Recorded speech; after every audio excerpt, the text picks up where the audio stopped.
Hello, everyone.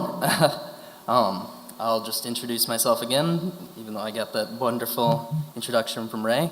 My name is Derek William Dahlk, and I'm a senior studying critical theory and public policy under the liberal studies program here at Eau Claire. Thank you for this opportunity today to showcase my personal experience and the future that I envision for our campuses. 4 years ago, I arrived to this basin of knowledge amongst the Chippewa, and my education at UW-C has, like the river's rush, eroded the socialized sediment and rocky edges of my past identity. Over the past 2 years specifically, I've become absorbed into the idea of collaboration. And what I'm going to talk to you about today is the necessity of collaboration in building futures for our students, communities, and institutions. My desire for collaboration and civic engagement began in the spring in a Sustainable Cities course with Dr. David Soul. In that course, students worked in conjunction with city officials on a civic engagement project of our choosing. I personally worked with fellow students to create a public art policy manual outlining the high potential of an art economy in Eau Claire and a collaborative public-private funding mechanism for art in the city. During my time working on public art policy, I also became involved with a health impact assessment for the redevelopment of a former industrial district. While working with the redevelopment, I focused my research on strategies for fighting gentrification and improving food access for lower-income communities. I met with old ladies wanting safe spaces for their grandkids, a local principal who wanted to ensure bike access to the planned park, and received input from local business owners on the development process. Meeting these local leaders allowed me to expand both my connections in the city and my perception of the city. As I worked with individuals from public and private spheres and with a myriad of personal interests, I realized the importance of multifaceted, collaborative solutions to modern community issues. From my early work with the city, I gained a connection with Ned Noel, a brilliant and compassionate Eau Claire city planner. Ned offered me an internship position in the community planning department, and over the summer, I worked on a variety of projects emphasizing sustainability.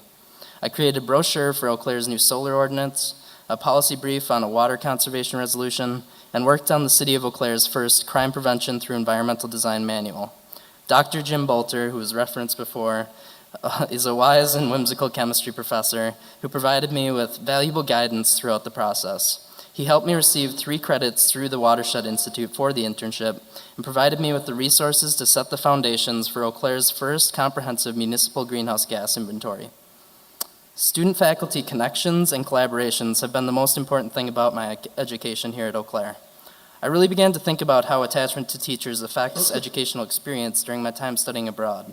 In the spring of 2015, I had the opportunity to go to Harlexton College in Grantham, England, through a partnership Eau Claire has with the University of Evansville. Besides an addiction to tea, I picked up a lot of interesting insights about the educational process there. At lunch, we would see our faculty and administration eating together with the students.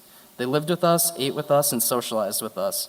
This experience led to me researching and reflecting on the effect that attachment to professors has on education.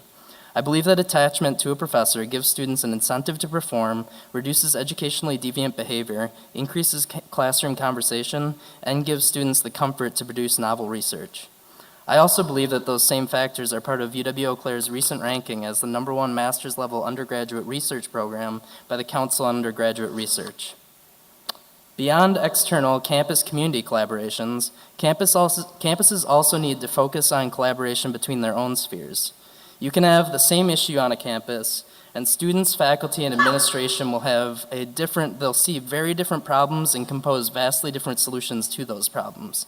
It would be amazing to see students, faculty, and administration come together to create collaborative narratives for their campuses and the communities that they hope to see into the future. Campuses have a responsibility to take on social issues that have damaging effects on their students' lives, and that collaboration could really challenge a lot of the fundamental negativities that people face every day. And sharing social responsibilities between campuses, private organizations, and local authorities improves the efficiency and is mutually beneficial to all parties involved. That collaboration helps each different group. It increases efficiency because you have, instead of all these different spheres kind of working on their own personal missions, you come together and you can pool resources and student resources, human capital together to fight actual issues in the community, as well as develop new products and knowledge. it goes into a lot of different things. And UW-Madison's University Alliance is one of the most interesting examples of this form of collaboration that I've encountered, as it brings research centers, students, and local leaders together to improve local health. I've discussed the necessity of community campus collaboration and student-faculty administration collaboration for solving social issues, but the final part of my talk will emphasize collaboration between departments and the future of research. Dr. David Orr, in his article, What is Education For?, describes the necessity of a radical interdisciplinarity to contrast the regiment of academic disciplines. Creative developments occur out of a blending of disciplines, and often a group of professionals, all with the same perspective, will not see the total, or if there's an error in a thesis from a certain perspective, and they have a whole group all applying the same direction of view, then you can miss some errors in the thesis from another angle. And I believe education in theory is a necessary step in developing students with an interdisciplinary mindset.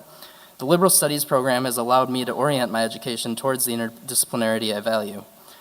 In our program, we can select 3 areas of emphasis. My personal degree is composed of theory courses, civic engagement, and history. Everything in the external world has a human interpretation, a theory to it, a history to its existence, and a practical application based on its interpreted identity. On our campus, I've been able to take a wide range of theory courses. I've taken 2 critical theory courses through our English department, international relations theory, contemporary political theory, economic theory, and some of my most mind-opening theory courses were postmodern theory with the hypercritical and fragmented Dr. Jose Alvergue, and social theory with the biggest social troll and theory geek I know, Dr. Jeff Erger. I believe that studies in interdisciplinary theory have been incredibly beneficial for me as a researcher, and the importance of theory should be elevated on campuses. That is also why I'm in the process of building an organization called the Community Theory Organization that works to integrate academic knowledge into our communities, sponsor positive activism, and encourage people to break down their boundaries to create productive narratives with each other. I have been proud and excited and unsurprised to see that Eau Claire's master plan for civic engagement fits onto several of my ambitions for community revitalization. I was going to end with my personal ambitions for the future, but my personal ambitions are the way I wish to see the world to be. I have changed with my wishes for the world, and my dreams for the future of all are my dreams for self. As long as I push forward the world I hope to live in, I've lived well and in harmony with my knowledge. Thank you again for this opportunity, and peaceful passings to all in cultivating the future.